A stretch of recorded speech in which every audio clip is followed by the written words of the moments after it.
If you want to grow your sales, and who doesn't, you need to get involved with TMSA, Transportation Marketing and Sales Association. TMSA has been around for 100 years because it is a great place for transportation sales and marketing people to learn and grow. TMSA is holding an event called Elevate, and it is taking place June 9th, 10th, and 11th in New Orleans. I went to TMSA Elevate last year in Savannah, and it was fantastic. The leaders in our space are there, and they're sharing what's working for them. Please check the show notes for links to TMSA and TMSA Elevate, and I will see you in New Orleans. Hello, friends. Welcome to the Logistics of Logistics podcast. My name is Joe Lynch. Thank you so much for joining us today. On the Logistics of Logistics, I talk to experts in logistics and transportation, warehousing, fulfillment, supply chain, and of course, technology. And during these interviews, I'm always the one asking the dumb questions. I ask the dumb questions so you don't have to. Today's topic is Beyond Invoices, Upwell's growth solutions with my friend Charley Dehoney. Charley is the CEO and co-founder of Upwell, a tech firm that streamlines accounts receivable using artificial intelligence. Charley and the Upwell team are from the logistics and transportation space, and they know how hard it is to get paid on time.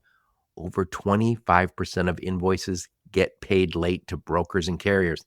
Upwell is on a mission to streamline collections and help logistics and transportation companies get paid faster. To learn more, please check out my conversation with Charley Dehoney. How's it going, Charley Dehoney? I'm awesome, Joe. Always appreciate you having me on today. I'm excited to talk to you about this. Charley, please introduce yourself and your company, where you're calling from today. So my name is Charley Dehoney. I'm the CEO, co-founder of Upwell, proudly from Omaha, Nebraska, and started the business just over a year ago. And what does Upwell do? We're an accounts receivable automation platform specifically built for the transportation and logistics industry. And we essentially help freight brokers, trucking companies, and transportation service providers of all kinds. We help them get paid faster for the services that they provide. So Charley, give us a little bit of the basics for those who forgot their accounting from high school or college. AP is what and AR is what? Please explain the differences. AP is the function of accounts payable or paying vendors for services that they provide for a given business. And then accounts receivable is the process of issuing an invoice for services provided by that specific company. And then the process of collecting on that invoice. So it's invoicing or billing, and then collections is what accounts receivable amounts to. Yep. And it's funny, I'm a small business myself, right? So I wake up and I think about accounts receivable, or the money that everyone owes me every day, all day, right? And in some days, I think about the money I owe other people. And if that service if I'm going to be late, but it's never your top priority is who I owe, it's who owes me. That is the nature of all businesses, and by the way, we all love people who pay us on time. You think of those people and go, I will do anything for those people who pay me on time. But we don't always think that way. No, I think you're absolutely right. And your thoughts are spoken like a true operator. Since I started this business and I started sharing my vision of helping transportation logistics companies get paid faster and ultimately capture all of the profits in their business that are sitting in their customers' bank accounts, so many people have said, hey, look, to solve the cash flow issue, don't you really have to solve the payables problem? Isn't AP really at the root of this problem? And in my mind, that's such a crazy question to ask because as an operator, I never once lost a wink of sleep over the invoices that I had to get paid. Now, if you're short on cash and you're stretching out a vendor, does that feel good? No. But with solid communication and a good relationship, you can be a good customer and you can get through those tough times. But it's when my customers weren't paying me that forced me to take actions that made me and my life and my business and my family very uncomfortable. So at the core of everything that I've ever done as an operator is getting paid for the work. And I think also everybody who's in business has been in that position of wanting to say to the people who owe you, I'll pay you as soon as I get paid. Like, you have no idea. This guy owes me this. You don't say that, but you feel like saying, but it's a cop out because that's not my problem. I'm not your bank. That's right. And in transportation logistics, Joe, is the trucking company, the freight broker, the steamship line, universally, all of these service providers have been viewed as a bank in our industry. And it wasn't that many years ago that companies like these freight factoring, these freight payment companies, freight auto pay, freight trade finance businesses, all of these different like working capital products that have come out in the last 10, 15 years, they weren't always there. Many years ago, it was you eat what you kill. If you don't have money in your account, you don't make payroll, you don't pay your vendors, you don't open your doors the next day. And that's the reality that many small businesses are facing in our industry. Yep. Yep. I love what you're doing because, again, one more time, what problem are you solving at a high level for companies? So at a high level, it's really difficult to invoice a shipper for transportation and logistics companies. We'll get into the details on that a little bit later. But with all the complexities around sending out an accurate, thorough, and complete invoice, it leads to a lot of time lapses. And ultimately, we're helping transportation and logistics companies reduce their daily sales outstanding. Daily sales outstanding is the number one metric that all these companies should be tracking. And the best CFOs and CEOs in the industry do track that KPI as the most important KPI. But what daily sales outstanding is actually from the time order is closed out or the product is delivered until the time you get paid for that service, that number of days is what daily represents daily sales outstanding. And if that number is significantly higher than your daily payables outstanding, then that delta between payables and receivables represents your negative cash flow. And that's the amount of money that puts companies in trouble. Yeah. And getting paid just a day earlier on a whole bunch of invoices is huge. And we'll get into the problems with why that doesn't happen naturally. But I think it is one of the biggest problems we have. And again, I talked to you before we hit record. We're talking about all the freight brokers who went under in the last year. And we've seen the same with trucking companies. We see a lot of companies, and let's face it, a lot of them are because they had a sales problem. Others are because they had a accounts receivable problem. Probably the most noteworthy bankruptcy or business closure in the last probably 12 or 18 months is Convoy. And really, when you get down to the root cause of that issue, it was a working capital issue. It was their lenders could no longer provide the levels of liquidity that were required to run that business. It was venture debt, wasn't it? It was. And ultimately, venture debt is a risky proposition for anybody in the transportation logistics business because as a service provider, when you're taking on venture debt, you have to secure that debt and collateralize it against capital that's in your business today. So when that business is tied up as collateral, it's no longer working capital. It's no longer available to make payroll to pay carriers and to ultimately bridge the gap between the payables and the receivables. And so when that lender, when Convoy was no longer able to collateralize that debt and that lender had to recall that instrument, then ultimately the other lenders step in and take the business over. Yep. I think anybody who's listening in this business is saying, yeah, I know, Joe, Charlie, I know, we need that money. So let's talk more about it. Anyway, Charlie, tell us a little bit about you. Where'd you grow up? Where'd you go to school? Some career highlights before you started Upwell. And also, why did you start Upwell? So thanks for giving me the opportunity to share that story. I'm a kid born in Idaho, raised in San Diego, California, grew up loving baseball, playing a ton of baseball, basketball, and eventually in high school became a football player and a track and field athlete. I continued playing baseball all the way through high school, like at the recreational level, and get in any game that I could. But I went to the best baseball high school in the country at the time called Rancho Bernardo High School. It's the book featured, or it's the high school featured in the book Moneyball. And so I was probably just barely not good enough to play there, but really loved the game and ultimately picked football to take me through college. Out of high school, the only schools to offer me scholarships was West Point and the Naval Academy, both service academies on the East Coast. I didn't want to be in the service and I didn't want to go to the East Coast. So I settled for Idaho State in the Big Sky in Pocatello, Idaho.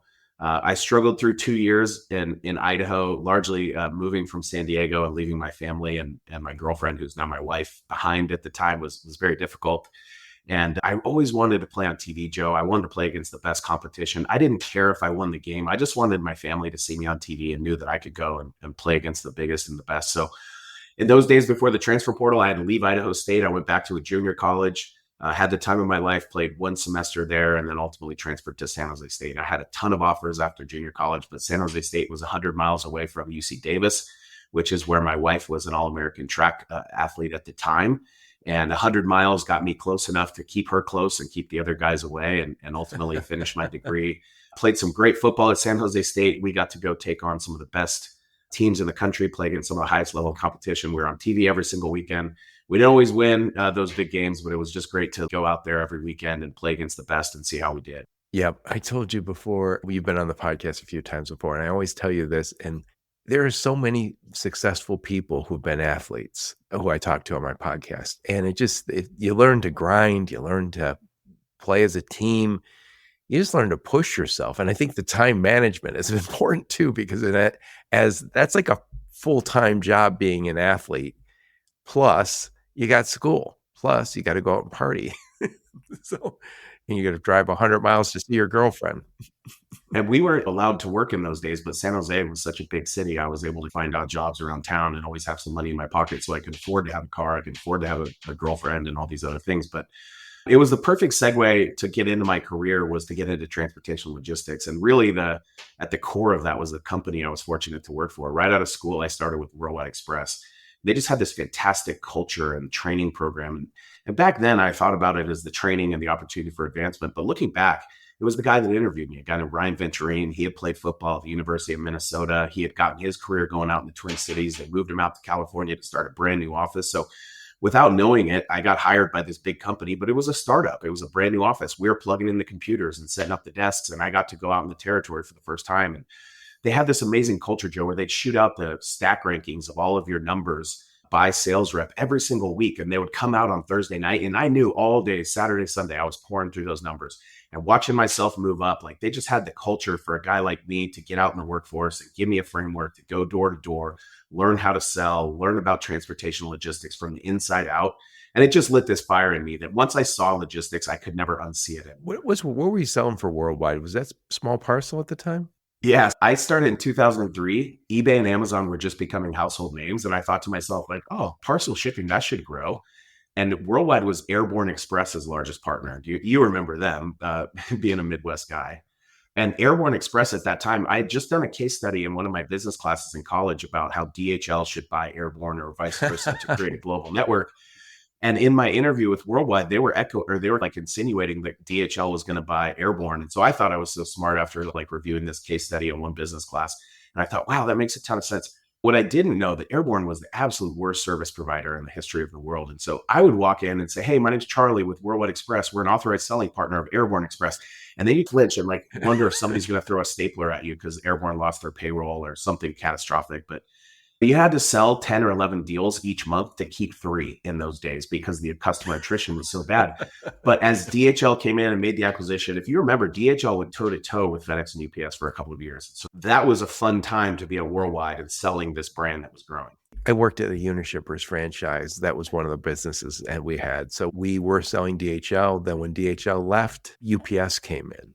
It was a little more difficult with UPS just because DHL was pretty good with the returns, but all great companies. Obviously, DHL, even though they're only international here, so they'll send it here, or they still have sortation centers here. They're still live and kicking in the United States, and a huge company worldwide. Still a major player. And still, I met some of the best people in my career that were working at DHL. I'm still very close with a lot of folks that I met through that network. But right when Worldwide was getting away from DHL, UPS came in, they got into LTL freight. I had already had a couple of exits because by that time in my career, I'd become a regional director. I was overseeing a bunch of franchises, and I had already been a part of ownership or got sweat equity in a couple of franchises that sold. So in my late 20s, I left right when Worldwide was getting into freight. I thought, if my worst reps are able to go sell LTL, I'm going to go sell it on my own. So that's when I started my first logistics company in 2007 as the economy was tanking.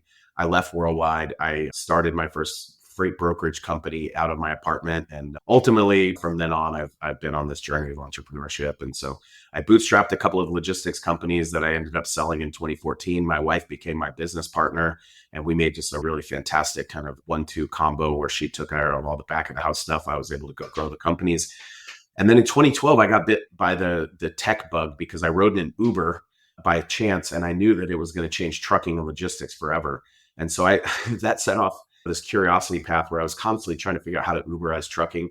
And a friend of mine luckily called and said, "Hey, have you heard of Uber?" I said, "I love Uber." He said, "We just built this app. We want to Uberize trucking." I said, "That's what I want to do." He said, "Come join us." And so that company is called Cargomatic. They've gone on to become a unicorn many times over. But I was the first employee there. It was just two founders and an app. And then I got to see that business go from prototype to Series B. And from then on, Joe, like I just knew I needed to be on the tech side. And so I went on to do a couple more venture-backed tech startups right in a row, most recently Airspace, where I was the co-founder, which is a time-critical logistics platform.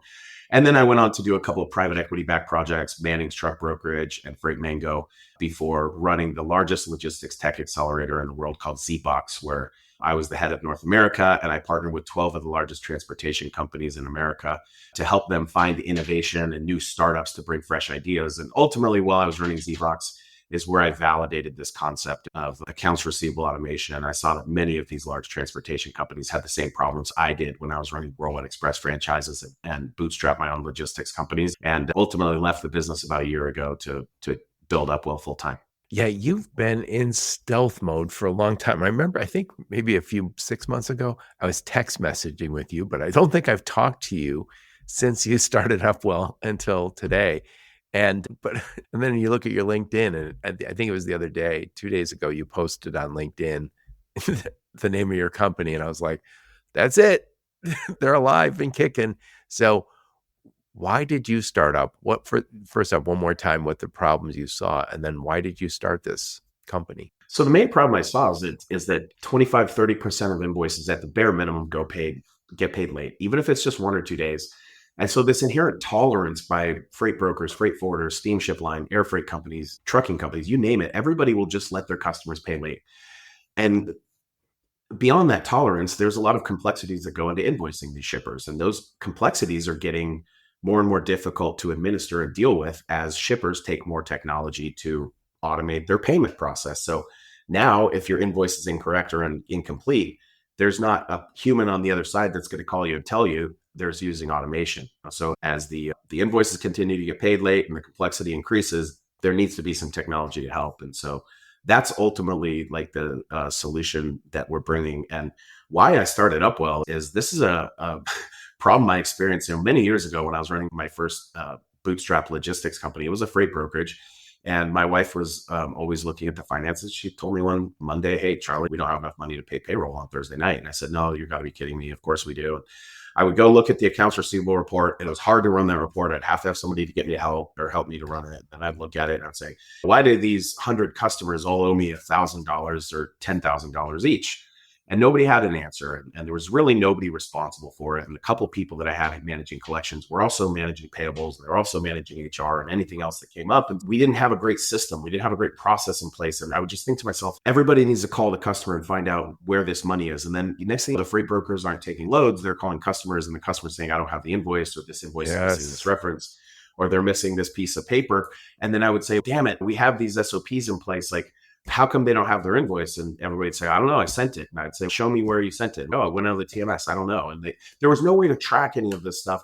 And then as I started looking at it, it was like, it was death by a thousand cuts, Joe. And I thought to myself, I can use marketing automation out of HubSpot or MailChimp to send somebody an email sequence. How come I can't do that out of my TMS or my accounting software when they're past due?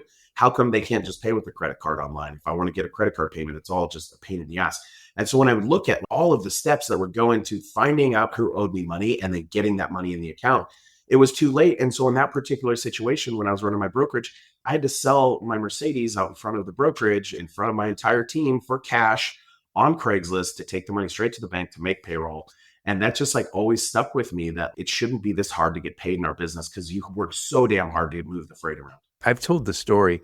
Right at 19, I started working for my dad. He had owned an engineering company, and it was growing pains sometimes. And I remember we worked with the big three automakers mostly, and some suppliers here in the Detroit area.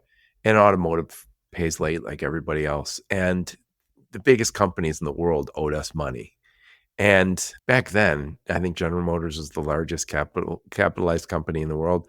Ford was number 2. And you're not getting paid by those people. And then you go to the bank and say, "Can I get a little extra money because we're not getting paid net 30 like we're supposed to?" And they turned us down. And I remember we had payroll, we had engineers on our staff.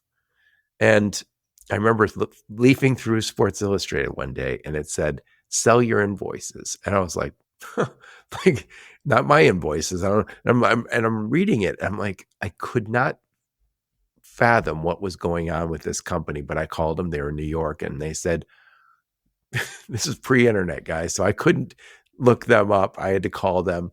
And they said, we'll buy your invoices. I was like, why would you buy our invoices? Our customers aren't paying us. And then sure enough, it was factoring. It saved our company. No way around it. But should it had to go that far? Probably not. But now I think we're starting, and we also had this conversation before we hit the record button. We're starting to see a lot of companies just factor as a matter of course. And there's great companies. We're just talking about my buddies over at Denim. They really want to partner with companies and they have awesome reporting. I've gotten a demo where you're like, this is the reporting that I want.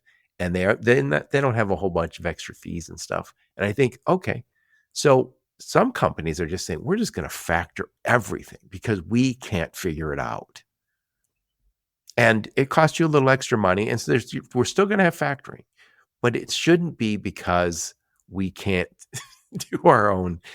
Factoring provides a number of valuable additions into the workflow that beyond just the access to working capital. And you have to pay a fee for that, but that's standard in any capital solution product. But a good factor is also a financial partner that can help with planning and access to different capital solutions in times of emergency. A great factoring company becomes a back office partner where they're actually helping these small trucking firms operate more efficiently and they do the collections on their behalf. And so there's a time and a place for factoring in the evolution of a logistics business. But you'd be crazy to think that the largest transportation companies in North America are relying upon third-party capital solutions to operate their business. Their operating margins are too low. They couldn't afford to cut somebody in on the working capital side.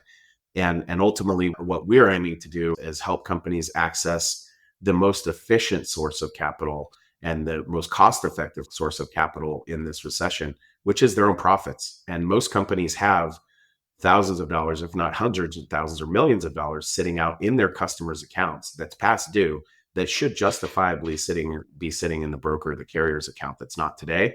And we're helping those companies claw back that money and get that money in the door faster. So you already mentioned 25% of invoices are paid late. And what happens when these invoices are paid late? That's a conservative number, but the reality is in my experience, Joe, and you've been on the shipper side, and I think we both are aligned that a good transportation service provider shipper relationship is a partnership, and it's 100% that. And my best customers in my brokerage and freight forwarding days were always companies that wanted to pay me on time.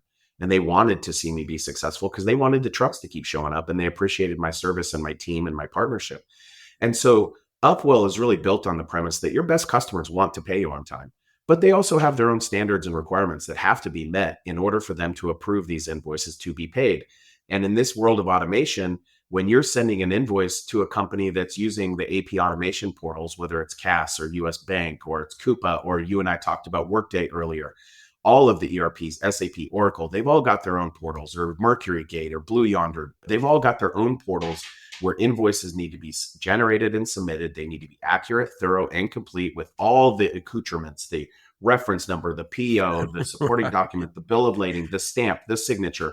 All of that needs to be validated by a human, put up into one of these portals or sent to a specific email address so it can be read using AI and automation, and it can be validated and marked okay to pay. And if you're marked okay to pay, you're going to get paid on time 99% of the time. Now, will your customer print a check and drop it in the mail and buy themselves another 5 to 7 days on that? Yeah, probably. And that probably represents a lot of the 25 to 30% of invoices that get paid late. They're just in the mail. It's 1 or 2 days. And there's a tolerance for that.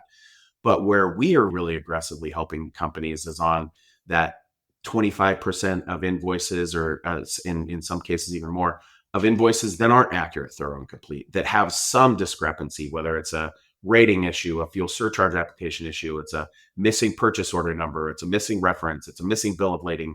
It doesn't have the stamp on the signature on the stamp. When one of those parameters is not met, then that shipment will not be approved and marked okay to pay in their automation. It goes into an exception queue. And what we find when we bring on the new customer is they most of the time have tens of thousands, if not hundreds of thousands or millions of dollars tied up in exceptions. And sometimes they don't even know about those exceptions. So we're helping bring that data back to the users to fix those invoices, get them aging, and get paid faster. Yeah, it's interesting, Charlie. Anyone who's sold transportation logistics services has been through this, where you go to see somebody, and if you win that business, they say, but here's the thing, you got to go meet Marge and Bob. They have this requirement. And it was always this, you need to do this and this. And then invariably, you'd have to go back to your transportation management system provider and say, I need an extra field in here. And they say, we can get that in 6 weeks. And so you're manually doing something that probably isn't necessary for the rest of your customers. Or you hope somebody's manually doing that, right? Or if Melanie or Gladys is working and they're managing your bills, they're going to nail it. But if they're out one day and somebody else has to do your bills for a week, those bills aren't getting paid. And Joe, you and I have both been on those sales calls when you show up, because you have 3 kind of issues in the business that you have to feel, the aftercare issues, right? Because in our business, you land that account and it's like an hourglass. Your funnel's an hourglass, right? You work them down to where you close them, and then you got to get them on board and you got to grow that account, right? And so as you're trying to grow the account, what are they coming to you with? Service issues, communication issues, or finance issues. The service and the communication issues, you can work that out because you're a good talker. You can, hey, let's get involved. And we'd like to go out and get on the dock and say, you need to do this and you pass this and let's get this communication. The finance ones, you're like, oh God, like I hope somebody fixes that. And then it's, what I always notice is when I'd be running the skeleton crew on the day after Thanksgiving, that's when the people call you and they want to fix all of their billing issues. It's like on the day when nobody wants to be at work, everybody's in a bad mood. And that's when the billing issues get fixed. And the reality is they shouldn't be issues in the beginning. You should fix them before they go out. So what we're talking about is unique requirements that, and again, the average person who's in sales says, oh, that's out of my depth. That's a finance issue. So they feel like they don't have to deal with it.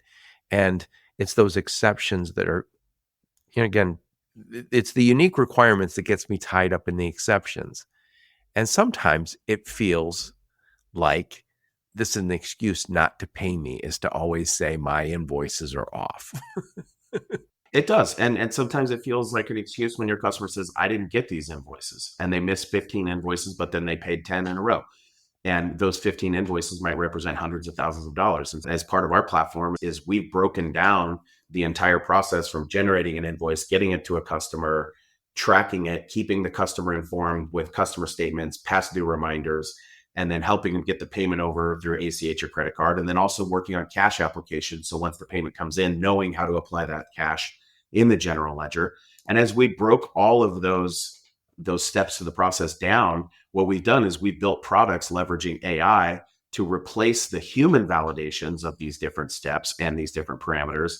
And we're taking an AI-driven approach. That's really like where we're taking this white space and the time that it takes to get a human involved.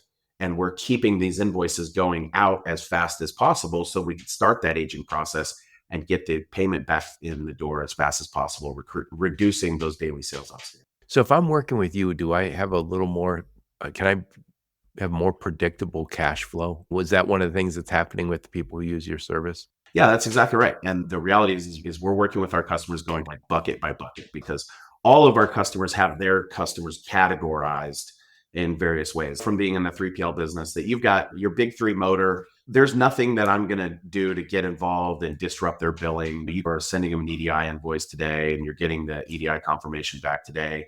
And what I'm doing is I'm helping bring back that exception data on that account and helping you make better decisions around what invoices are getting paid on time, what's slipping past due.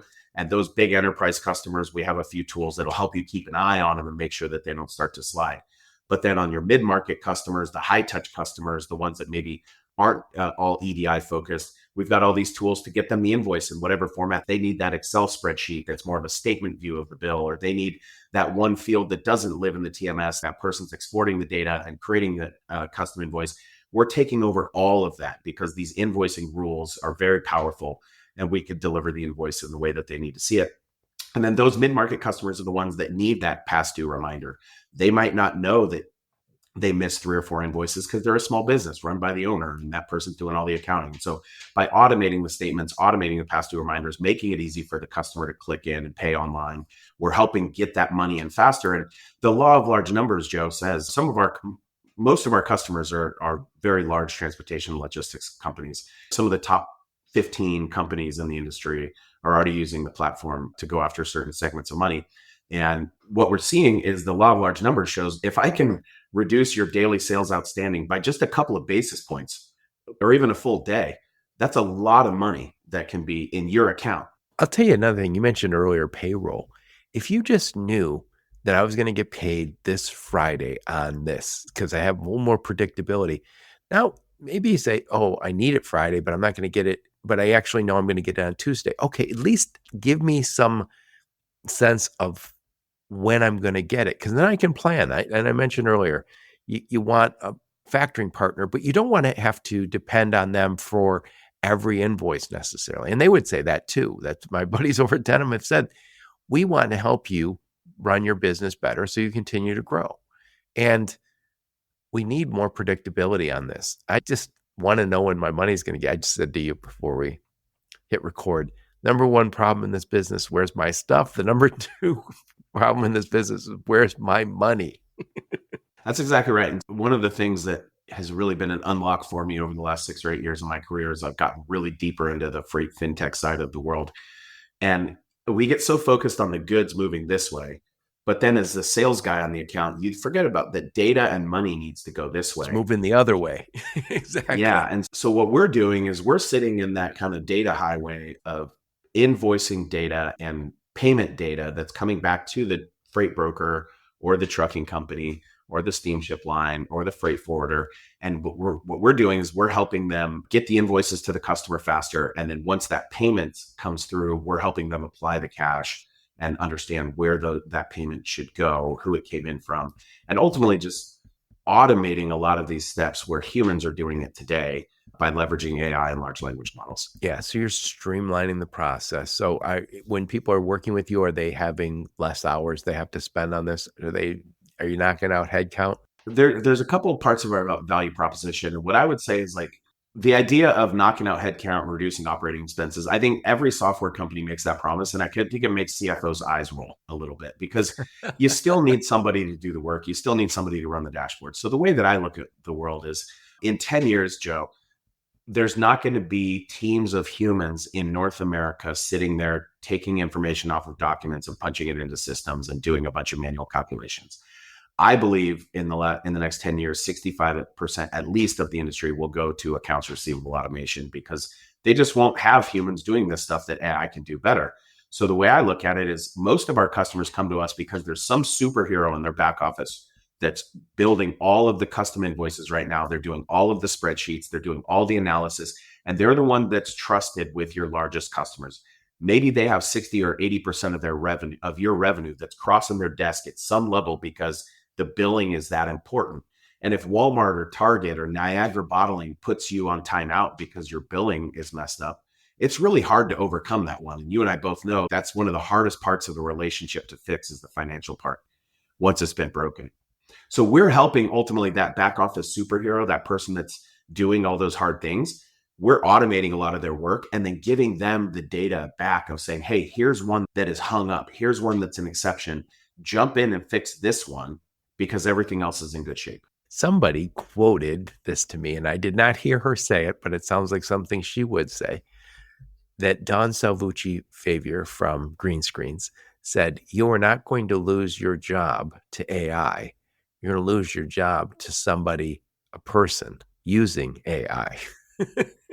So that's a quote that I've heard across a number of different sources. And it's something I tell my kids on a regular basis is what you and I were talking about earlier in the show. Even just learning how to work the prompts in ChatGPT is putting some people ahead of others or Gemini or whatever, Grok, whatever platform you're using. And I'm talking to my kids all the time. And my co-founder and I really geeked out the first time. He's been a longtime friend and former colleague, but the first time I called him to talk about Upwell, we went on and on about the opportunities for AI in this business. And it was late 22, so it was the perfect time. And I agree with what Don's saying. And I want to be that dashboard that smart person is leveraging that's AI driven. Also, I'm one of the younger baby boomers. And as the baby boomers leave the workforce, there's fewer people. There's fewer people in the next generation behind us. So there's a gap. And that's a little bit of a problem because That those younger people, I'll say not necessarily a full generation behind like my kids or your kids, but the challenge is we're going to have fewer people. And those are also people who have better education. And then I'll say it, a little more spoiled. Every generation is a little more spoiled. That's what we want.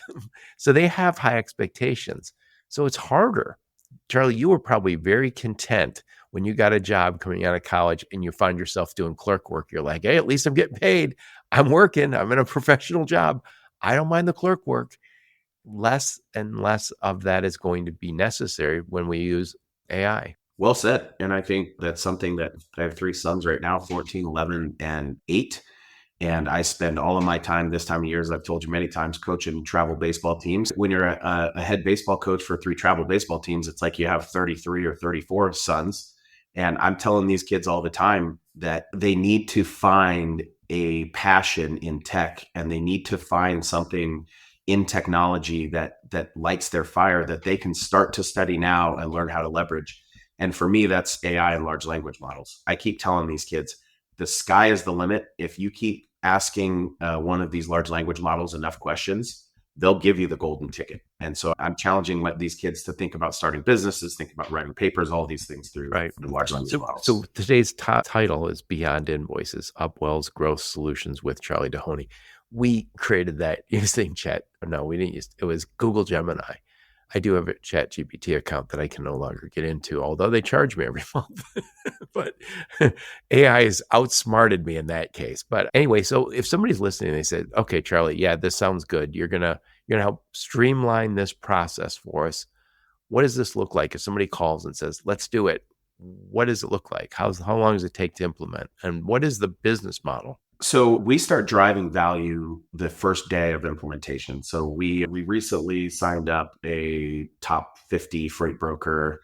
We had the kickoff call on Monday afternoon. We had that freight broker start to enter in usernames and passwords from some of the large shipper accounts payable portals that they're using. This one was using Cass Bank, US Bank's product called Syncada, and Uber Freight Transplaces portal. And they're getting paid from shippers using these portals. And so they need to be able to put their invoices up there. So on that kickoff call, Joe, they put in their credentials from those 3 portals. And immediately our system started bringing in their historical data, their existing incoming invoices. And we started to automate the process of uploading invoices into that portal that day, saving that team well over 2 hours a day in just manual work that was just automatically taken over that day. Then as we start to work on the implementation, we have integrations with some of the key TMSs. We have integrations with all of the big accounting software. So we start to plug in the TMS data, the accounting software data. We have that all coming into Upwell, bouncing up against those shipper rules, making sure that a shipment, even while it's in transit, if we're going to have a billing exception on it, let's figure that out while it's in transit before that thing gets delivered so we can push the invoice out. So once the TMS and the accounting software is hooked up and all the rules are ingested, then the system is auditing during transportation and automating the delivery of the invoice wherever it needs to go. Portal, email, EDI, API, whatever, we'll send the invoice out. And then we work with that customer to define different categories of customers. So in your 3PL business, maybe you don't want to send Chrysler, GM, and Ford past due reminder emails because you don't even know who to send that to. But your mid-market customers, you send them a past due email, they're going to do something with it. So then we build these campaigns, just like you could in MailChimp or Constant Contact. We make these past due campaigns. Maybe you want to have a really aggressive campaign for your repeat bad payers, and you want to have a reminder in the system to shut them off at a certain amount of time. You build all of those rules and communication streams into Upwell. And generally inside of the first 30 to 45 days, all of this stuff is built out. And your team is now working those big dashboards, and you're just managing by exception as opposed to getting involved in the minutia every day.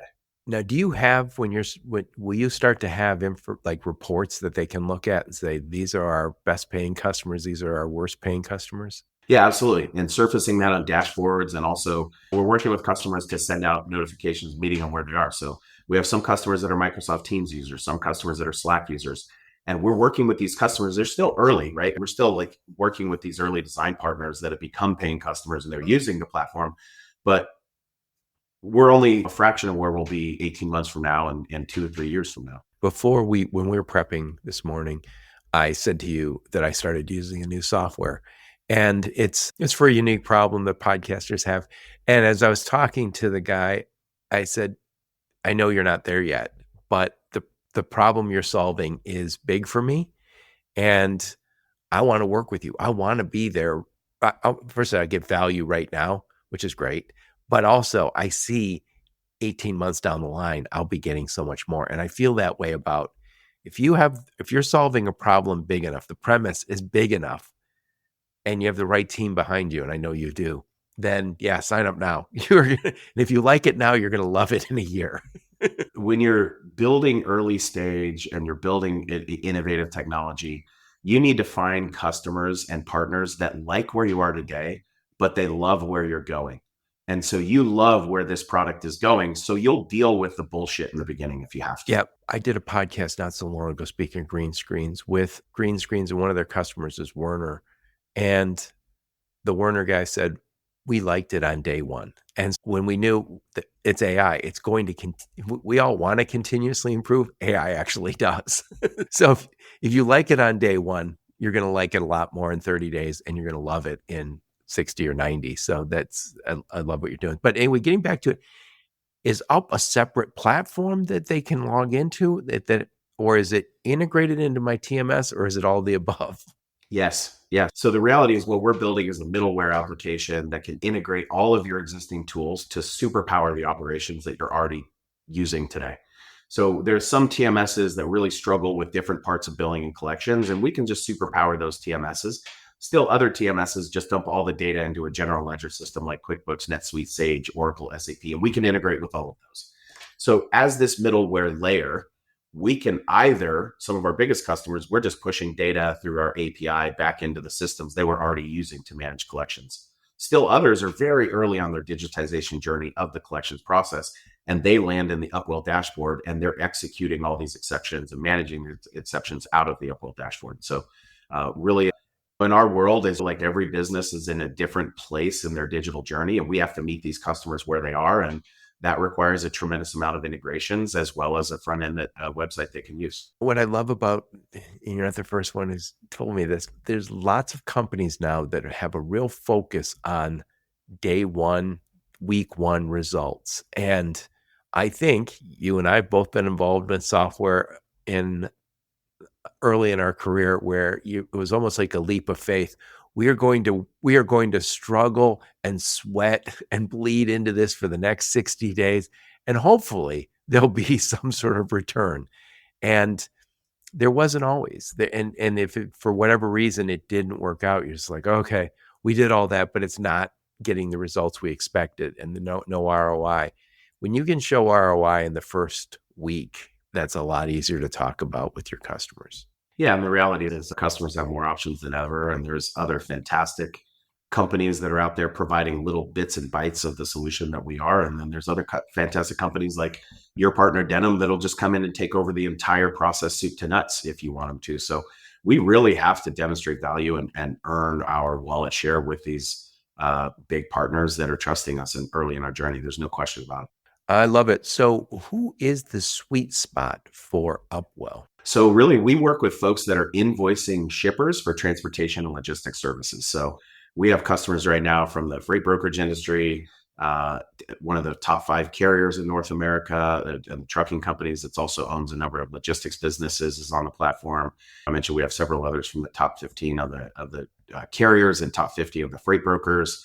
And then we've just recently started working in early stages of working with some of the largest freight forwarders and steamship lines out there. Really, anybody that has a direct relationship with the shippers, in particular, the large enterprise retailers or the major brands that are partnered up with the big freight audit and pay companies like Cass, US Bank, Transporion, Intelligent Audit, all of these companies that are auditing the invoices before they get paid and tying up the capital in that step. We're working with the intermediary, the service provider, and that shipper to streamline. So how do you get paid? Do you guys get paid by the invoice, or is this software as a service? How's this work? Yeah, so we're a pure software as a service model. So we have usage-based buckets that we fit customers into.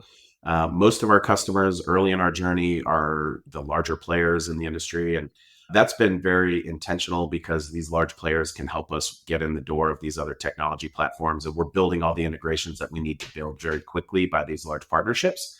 But eventually we'll open up the product to more mid-market customers as we integrate with more of the off-the-shelf TMSs. We'll be able to go to some more small and mid-market customers and bring them the same level of automation that we're bringing the big boys. But for now, most of our customers are paying what we're a software fee that we're very pleased with for being a second year in the market company.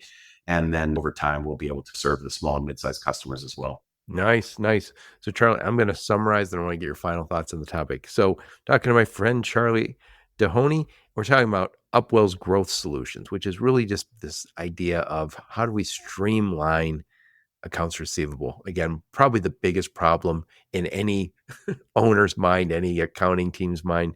So 25% of invoices are paid late, which is crazy. And you said that's a conservative number. So companies that are going out of business, one of the reasons they're going out of business is cash flow. They aren't getting paid on time. Maybe they have sales problems. Maybe they have other problems, but for sure, this is a problem. It's also one of the reasons we have that is because there's unique requirements that a lot of shippers have, and we have to figure out this difficult billing process. And then when we don't do that, this just gets tied up in exceptions. And our industry is really good at one side of the business, which is getting trucks and tracking trucks and solving those problems that are inherent in transportation.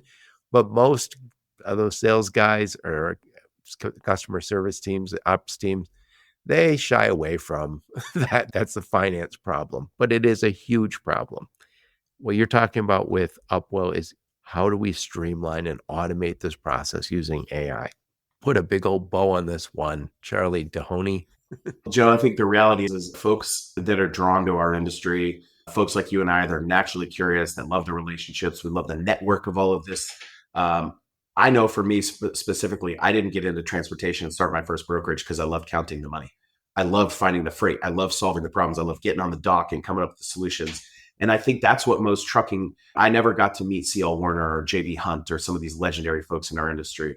But if I had to guess, they loved being with the customer more than they did being in the back office and streamlining and automating and thinking about getting paid faster. So for most people, if you're making enough money, enough is enough. But the reality is in our industry, it's going to continue to get more competitive. Private equity and other investment classes are going to continue to come into the space and demand better, or publicly traded companies are going to demand better financial performance. And so for those folks that are in the know, there are best practices around getting paid faster and getting paid for the services that you provide on time.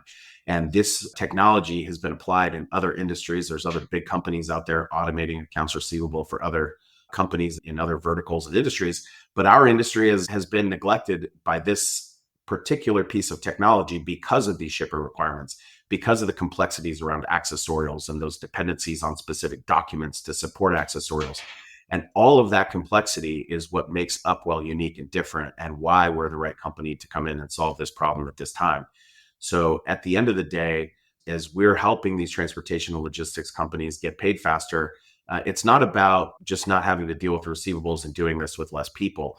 Now that's a byproduct of automation, but the real benefit, the real impact on these businesses is if we can help our customers reduce their daily sales outstanding by a couple of percentage points or even a couple of basis points, that's a material amount of money that's sitting in our customers' accounts that's generally spread out in all of their customers' accounts.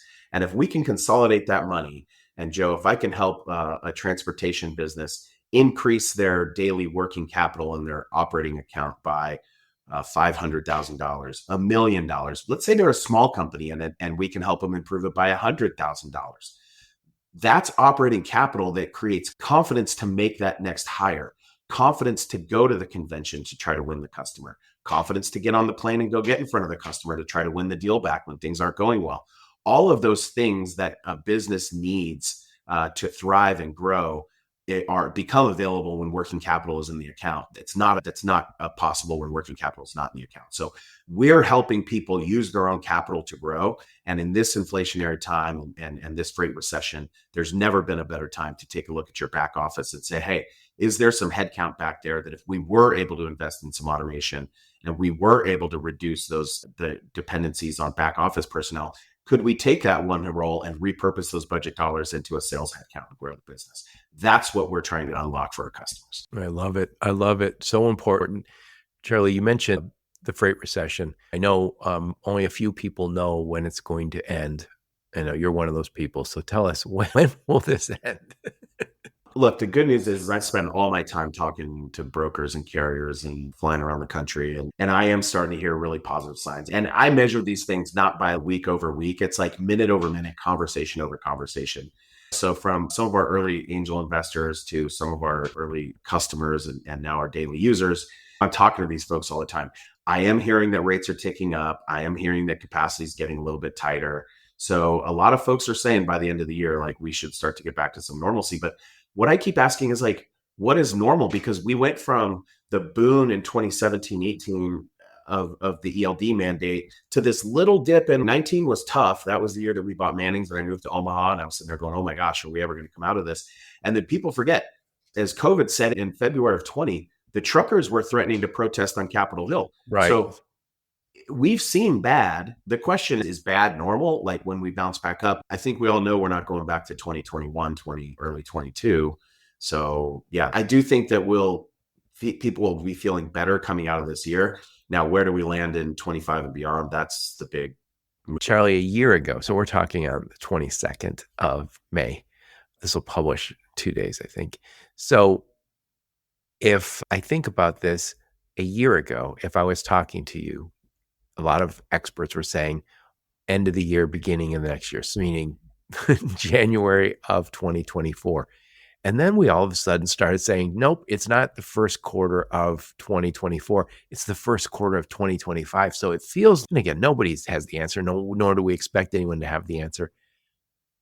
But now I'm hearing more first quarter, give or take a quarter. But now I'm also hearing people say even third and fourth quarter, give or take a quarter. So hopefully. I think what's making me feel a little more conviction, like this time last year, I would have told you, no way are we coming out of it in 2023 because we just hadn't seen the drop in capacity yet. And you and I were talking about some of the research that our good friend and Kevin Hill over at Brush Pass just does some fantastic research on stuff for freight nerds like us. And a 10% reduction in capacity on the brokerage side over the last 12 months, that's not nothing.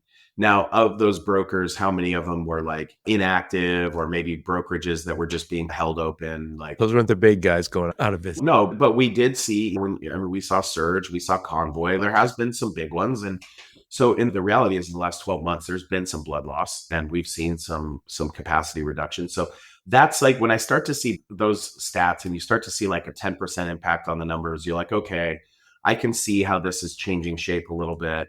And you extrapolate that out another, let's say, quarter or two, there's another 2.5% to 5% of the market that could drop out. And then now I think, Joe, we're starting to get into a conversation around, okay, there's enough freight to go around, less people calling in and people start moving.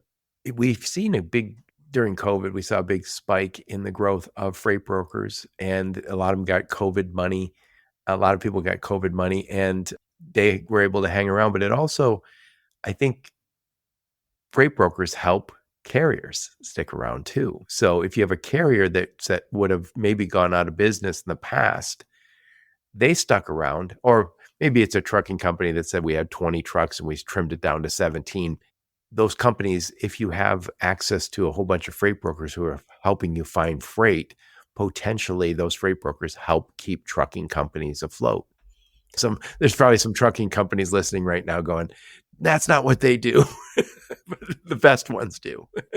They do. And for every bad broker carrier story out there that somebody's loudly talking about online, there's thousands of happy carriers that are just peacefully delivering their freight and thankfully working with their broker for it. We all know that. Exactly. Charlie, what conferences will we see you and the fine folks from Upwell at? Oh man, we're gonna get busy here again. After a year in stealth mode, I'm super excited to be back on the road and see my freight friends. I've already been out and about this year a little bit, but for the remainder of the year, I'm supporting my good friends, Dan and Trey. They're building out a really awesome ecosystem at the Broker Carrier Summit. We just had an awesome meeting in Kansas City. Yep, that was in Kansas City. Yep. Yeah. Yeah. So right down the road from me and some teammates and I will be supporting that event again in the fall. And then we'll do Freight Waves in beautiful Atlanta coming up here in June with a lot of friends. And then looking towards the end of the year, maybe a couple more that we'll sprinkle in, but really going to gear up for Manifest, TI, and all the usual suspects early next year.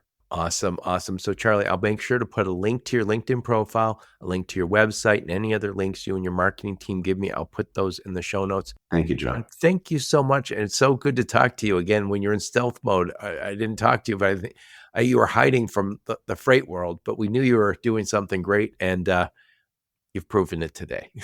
Thank you. I hope I can really prove it out and continue to show value to these customers and look forward to continuing to tell the story. And want to thank you for your many years. I don't think your listeners ever quite understand the impact that you've had on the industry. And for somebody like me who's been trying to build in this space for many years, I always like to tell the story that 10 years ago, 12 years ago, when I would be at a new startup or building a new sales team, mandatory listening was to go on LinkedIn and start following Logistics of Logistics long before the podcast revolution. And everybody was blogging before supply chain and all these terms, like when it was just transportation and logistics. You were the only guy out there telling the story, and you've done a great job. We appreciate it. Thank you. There's so many. And it's funny because I think people assume sometimes that we all compete, anybody's creating content, but it's never been that way. It's everybody's happy to see other people create great content. And it's funny because you mentioned Freight Waves earlier.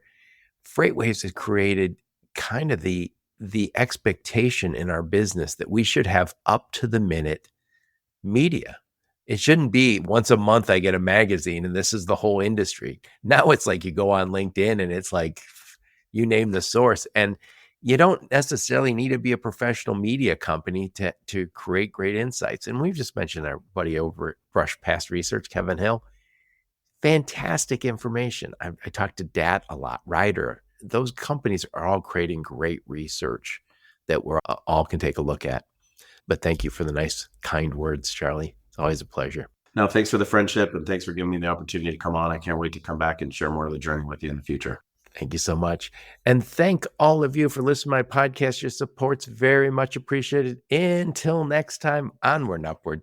You have been listening to the Logistics of Logistics podcast, where we engage with leaders in the logistics and supply chain community. If you like what you hear, please subscribe, hit the like button, and leave us a nice review on Apple or Spotify or wherever else you listen. Also, please check out our videos on YouTube and connect with us on LinkedIn. We're very big on LinkedIn. And you can also reach us on the logisticsoflogistics.com, our website.